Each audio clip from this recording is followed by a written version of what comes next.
चंद्रशेखर आजाद इस देश का वाहिद चेहरा है जो संसद में जीतने के बाद भी, संसद बनने के बाद भी नगीना के सड़कों में भटक रहे हैं। वो चंद्रशेखर आज़ाद चुनाव जीतने से पहले अपने कार्यकर्ताओं से ज़रूर मिलते हैं, लेकिन जीतने के बाद एक नोटिस जारी किया गया है कि उनसे मिलने से पहले परमिशन लेना होगा। देखिए, वो एक स्पेसिफिक मेरिट का, आप बड़े हो गए तो आप कार्यकर्ता से मिलेंगे? बिल्कुल बिल्कुल भी नहीं है। 21 जुलाई 2015 भीम आर्मी की स्थापना रखी गई थी।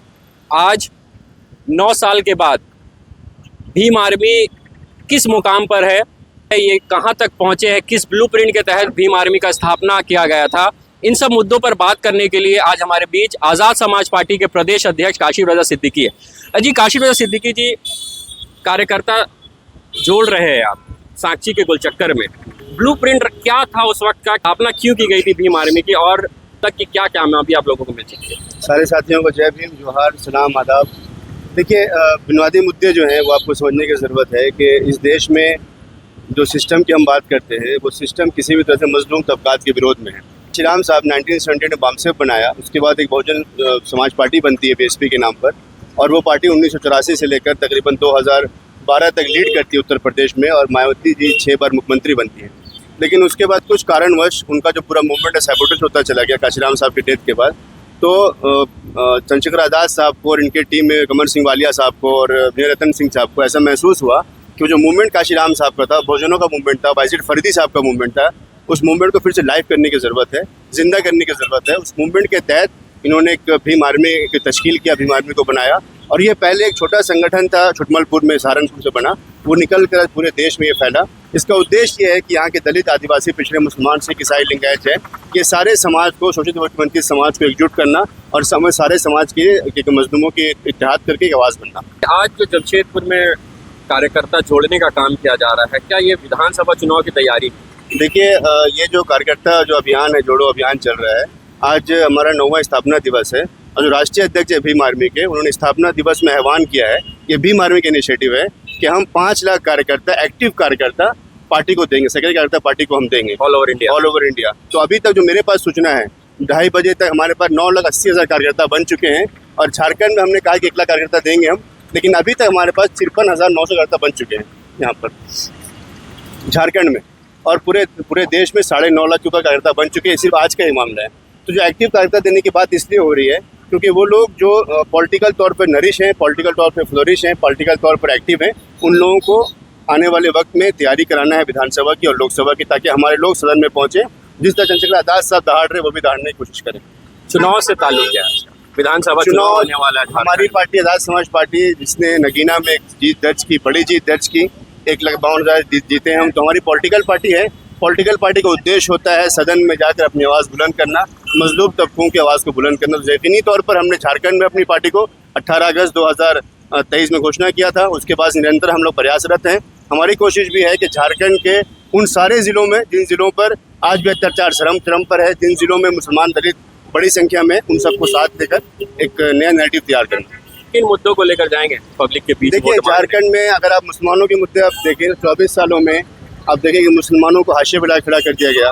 जिन पार्टियों को मुसलमानों ने आज तक सराहा, जिन पार्टी मुसलमानों ने आज तक वोट दिया, 2009 से लेकर 70 लाख की आबादी को रिप्रेजेंट करने वाला कोई सांसद मौजूद नहीं है पार्लियामेंट झारखंड से। मुसलमानों को जो सीटें 12 सीटें हुआ करती थी, घट के 4 सीटें आ गई, वो 4 में 1 सीट छीन ली गई अभी सरफराज साहब की। तो एक बड़ा मुद्दा मुसलमानों को रिप्रेजेंटेशन का मुद्दा है। वो मुद्दे पे आप देखिए मुसलमान हाशिए पे खड़ा हुआ है। दलित यहाँ पर 9 सीटों पर रिजर्व हैं, 45 लाख दलित यहाँ पर है। दलित मुसलमान अगर सिर्फ मिल जाते हैं तो हम तकरीबन 1,25,000, 1,20,000 होते हैं। इतनी बड़ी संख्या हाशिए पर खड़ा किया गया। हम आदिवासी की बात करें, आदिवासी 2000 जब ये देश झारखंड अलग हुआ, उसके बाद निरंतर वो कोशिश कर रहे हैं कि उनका अपलिफ्टमेंट हो, लेकिन हाशिए वो भी चले गए। तो इन सब मुद्दों को लेकर हम जो है, हमारे बीच में आदिवासियों को उत्थान का मुद्दा है, दलित को उत्पीड़न है, उसके खिलाफ हम मुहिम चला रहे हैं, और मुसलमानों के अंदर लीडरशिप जगाने का काम कर रहे हैं, प्रतिनिधित्व की बात कर रहे हैं। आपने देखा हमने एक स्टिकर बनाया है, ये स्टिकर हमने बनाया है, स्टिकर हमने लिखा है हिस्सेदारी की बात होगी। तो हिस्सेदारी की मुहिम हम चला रहे हैं पूरे देश में। महाराष्ट्र देख लीजिए, हरियाणा देख लीजिए, गुजरात देख लीजिए, मध्य प्रदेश देख लीजिए, छत्तीसगढ़ देख लीजिए, झारखंड देख लीजिए, इतने बड़े ज़िले होने के, उत्तर प्रदेश देख लीजिए, बिहार देख लीजिए, मुसलमानों को कितना रिप्रेजेंटेशन दिया गया इस बार सांसद में, कितने सांसद मुसलमान पहुँचे, और जिन पार्टियों को मुसलमान होते हुए आज तक आ रहा है, जिनको हम भर छोड़ी वोट देते हैं, उनसे मुतालबे हम कर रहे हैं कि आप ये बताइए कि इतने सालों में आपने पूरे देश में और झारखंड के 24 सालों में आपने मुसलमानों को, दलितों को, पिछड़ों को, आदिवासियों को कहाँ लाके खड़ा किया? ये हमारे मुद्दे हैं। आप मुसलमान की बात कर रहे हैं, आप दलित की बात कर रहे हैं, आप आदिवासियों की बात कर रहे हैं, तो क्या सिर्फ इन्हीं का वोट चाहिए आज़ाद समाज पार्टी को? झारखंड में सिर्फ मैं बात कर रहा हूँ। झारखंड में मूल तौर पर हमारी पार्टी ये सवाल कई बार लोगों ने पूछा हम लोगों से, इस देश में जो अगले तबके हैं, जिनको हम अगले तबका कहते हैं, जिनको स्वर्ण जातियाँ कहते हैं, उनकी पार्टियाँ हैं। कांग्रेस उनकी पार्टी है, भाजपा उनकी पार्टी है, जेडीयू उनकी पार्टी है, आरजेडी उनकी पार्टी है। इन सब पार्टियों में शामिल हैं वो। हम साफ साफ ऐलान करते हैं कि हमारी पार्टी में दलित, आदिवासी, पिछड़े, मुसलमान, हम सिर्फ इनको टिकट देंगे, उनको जिताने का हम काम करेंगे, क्योंकि वो हाशिए पे खड़े हुए हैं। तो वोट भी हमें उन्हीं का चाहिए। और लोकल जमशेदपुर में किन मुद्दों की बात करेंगे आप? जमशेदपुर में एक बड़ा मुद्दा जो है, जिसको हम लोग पिछले 1 साल से उठा रहे हैं तकरीबन, वो देखिए कि मानगो ब्रिज, अगर आप 10:30 बजे के बाद निकलते हैं तो 10:30 बजे से लेकर आप 1:30 बज जाएगा, आपको वहाँ से क्रॉस नहीं कर पाएंगे। एक बड़ा मुद्दा ये है। काम चालू हो चुका है? काम चालू हो चुका है, तो काम चालू अभी क्यों हुआ साहब? चुनाव से पहले काम चालू क्यों हुआ? तो काम चालू पहले क्यों नहीं हुआ? जो नेताजी यहाँ पर हैं, उन्होंने वादा किया था कि हम मानगो में अस्पताल देंगे, वो अस्पताल अभी तक नहीं बना। MGM यहाँ पर 56 लाख की आबादी कुल्हान की है, उन 56 लाख की आबादी में कुल्हान में एक MGM आपको अस्पताल दिखाई देता है। उसकी क्या स्थिति वो आप देख लीजिए। शिक्षा की स्थिति यहाँ पर क्या है, दलितों की बस्तियों की स्थिति यहाँ पर क्या है, मुसलमानों की स्थिति यहाँ पर क्या है, रोजगार का कोई इंतजाम यहाँ पर नहीं है। और जहाँ पर दलित समाज, जहाँ पर सफाई कर्मी आज जहाँ पर वो मेहनत करते हैं, काम करते हैं, उनको वहाँ परमानेंट नहीं किया गया, टेम्प्रोरी बेस पे काम करते हैं। इन सारे मुद्दों को हम एक्टिव तौर पर उठाने की कोशिश कर रहे हैं। आपने कहा शोषित लोगों के अपलिफ्टमेंट का काम करेगी आपकी पार्टी, लेकिन आज जो देश में माहौल है, नेता काम पर वोट नहीं मांग रहे, लोग काम पर वोट भी नहीं दे रहे हैं, धर्म की राजनीति हो रही है, जाति की राजनीति हो रही है, इसको कैसे टैकल करेंगे? देखिए, धर्म की राजनीति और जाति की राजनीति से ऊपर उठ के हमारे राष्ट्रीय अध्यक्ष साहब ने पार्लियामेंट में ये कहा कि जब जब इस देश में जुल्म की बात होगी हम आवाज़ बुलंद करेंगे, जब जब इस देश में मॉब लिंचिंग की बात होगी हम आवाज़ बुलंद करेंगे, जब जब इस देश में जो एक्चुअल मुद्दों से इसको हटाया जाएगा, वहाँ से मुद्दों को भटकाने की कोशिश की जाएगी, हम उस देश में उस मुद्दों की आवाज़ बुलंद करेंगे। इन सब चीज़ों को जो आप देखते हैं तो आपको एक बात यकीनी तौर पर जानना पड़ेगा कि इस देश में जो मजलूम तबकात है, उनसे वोट तो लिया उसने, कांग्रेस ने उनसे वोट लिया, आज भाजपा उनसे वोट ले रही है, लेकिन उन सारे वोटों का इस्तेमाल वो सिर्फ और सिर्फ लोगों को धार्मिकरण में कर रही है, वो भाजपा हो या कांग्रेस हो, हिंदू मुस्लिम के नाम पे हो, दलित उत्पीड़न के नाम पे हो, आदिवासी के कल्याण के नाम पे उनके विरोध में जो मूवमेंट चलाया जा रहा है। झारखंड के आदिवासी 2014 से प्रयासरत है कि उनको सरना धर्म कोड दिया जाए। यहाँ की बड़ी आदिवासी जनसंख्या को हिंदू बनाया जा रहा है, जबकि आदिवासी हिंदू नहीं है। तो इन सब सारे मुद्दों को लेकर आप ये समझिए कि आज़ाद समाज पार्टी सी वाहिद पार्टी है जो मुद्दों को खड़ा कर रही है, और यहाँ सड़क से लेकर संसद तक पहुँच चुके चंद्रशेखर आज़ाद साहब। हम रेगुलर निरंतर हम मेहनत कर रहे हैं, और यकीन मैं ये वादा करता हूँ आपसे कि जिन जिन मुद्दों को आज तक लोगों ने नहीं उठाया, उन सारे मुद्दों को हम एड्रेस करेंगे, और उन सारे मुद्दों पे हम बड़ी जीत भी हासिल करेंगे। उत्तर प्रदेश नगीना से आपके राष्ट्रीय अध्यक्ष जीत कर गए हैं। DM दलित और मुस्लिम समीकरण पे आप लोगों ने वहाँ काम किया। झारखंड में इस समीकरण को कितना सपोर्ट मिलेगा? देखिए मैंने पहले आपसे कहा कि झारखंड में 1,20,00,000 की आबादी दलित और मुसलमानों की है। 2011 सेंसस ये कहता है कि 1,14,00,000 के आसपास है, लेकिन अभी 2011 के बाद 12 साल गुजर गया। इन 12 सालों में आप समझे कि हम 10 लाख 5 लाख मानते हैं, हमें वृद्धि हमारी हुई, तो 1,25,000 की जनसंख्या हमारे पास में है, और तकरीबन झारखंड में 9 सीटें रिजर्व हैं, और मुसलमान यहाँ पर 16 सीटों पर 40% से अबव है। तो अगर ये कलेक्टिवली आप देख लेते हैं, तकरीबन 25 सीटें ऐसी होती हैं जिस पे हम बहुत मजबूती से चुनाव लड़ेंगे। और पलामू परमंडल का मामला हो, या छोटा नागपुर का मामला हो, कुल्हान का मामला हो, इन सारे चीज़ों वहाँ पर, और संथाल परगना का मामला है, यहाँ संगठन मजबूत हमारी है। हम पिछले 1 दशक से मेहनत कर रहे हैं, और यकीनन तौर मेहनत करते रहेंगे। भाजपा के नेता निशिकांत दुबे ने ट्वीट किया है कि झारखंड में लव जिहाद का मामला है, आदिवासियों को मुस्लिम समुदाय के लोग फंसा रहे हैं, इस पर राजनीति की जा रही है। देखिए 2019 में भी ये मामला गर्म हुआ था, तो निशिकांत दुबे साहब को सिर्फ उस वक्त याद आता है जब चुनाव होता है। और इस देश में बाबा साहब अम्बेडकर ने ये लिखा है कि इस देश के सारे लोगों को धर्म मानने का, नया धर्म अपनाने का, और किसी भी धर्म में जाने का अधिकार है। तो ये देश का मुद्दा ही नहीं है। झारखंड का मुद्दा आदिवासियों को उत्पीड़न का मुद्दा है। आज भी हमारी जो यहाँ पे गरीब महिलाएं हैं, अब सुबह सुबह देखिए कि वो पत्ते तोड़ के लाती हैं पहाड़ से जाकर, उनको पत्तों 10 रुपये 20 रुपये में बेचना पड़ता है। और यहाँ पर दहाड़ी मजदूर का मामला है, सुरक्षा कर्मियों का मामला है। अभी आपने देखा होगा कुछ दिन पहले यहाँ पर जो सुरक्षा कर्मी बैठे, सहायक सुरक्षा कर्मी बैठे थे, उनके ऊपर लाठीचार्ज कर दी गई। तो हुकूमत में बैठे हुए लोग, हुकूमत के लोग लाठीचार्ज करना शुरू कर दिया, पुलिस को मार रही है।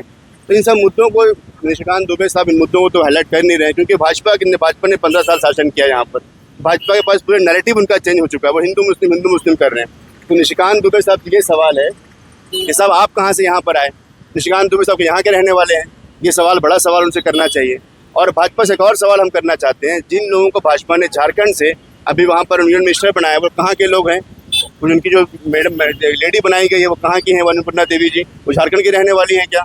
तो झारखंड में क्योंकि आपको कोई दलित चेहरा नहीं मिला, कोई मुसलमान चेहरा तो मिल ही नहीं सकता भाजपा को, कोई पिछड़ा उनको नहीं मिलता है, और जो मिल रहे हो बिहारी लोग उनको मिल रहे हैं। तो झारखंड की अस्मिता की बात करने की बात भाजपा करती है, वो झूठी बात, उनकी मनगढ़ंत बात है। ना भाजपा करती है, ना कांग्रेस करती है, ना जेएमएम करती है।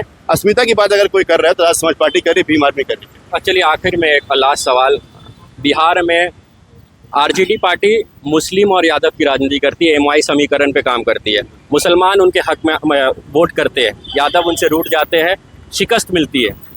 इस पर कहा जा रहा है कि जो दलित और मुस्लिम समीकरण की आप बात कर रहे हैं, मुसलमान आपके साथ जरूर जुड़ रहे हैं लेकिन दलित आपसे नहीं जुड़ते, या दलित वोट नहीं करते हैं। नगीना एक छोटा एग्जाम्पल आपके सामने है, जो पूरे देश ने, पूरे प्रदेश ने, पूरे विश्व ने देखा। इसके पहले उत्तर प्रदेश की राजनीति में बहन मायावती 6 बार मुख्यमंत्री बनी। ये इस बात की ज़मानत है कि दलित और मुसलमान हमेशा से साथ रहे। और सज्जाद नुमानी साहब ने अपने हर बयान में कहा कि इस देश में अगर कोई नेशनल अलायंस है तो दलित मुसलमान का नेशनल अलायंस है। तो यकीनी तौर पर आप ये देखें कि अगर दलित वोट आरजेडी को नहीं कर रहा, उसकी क्या कारण है।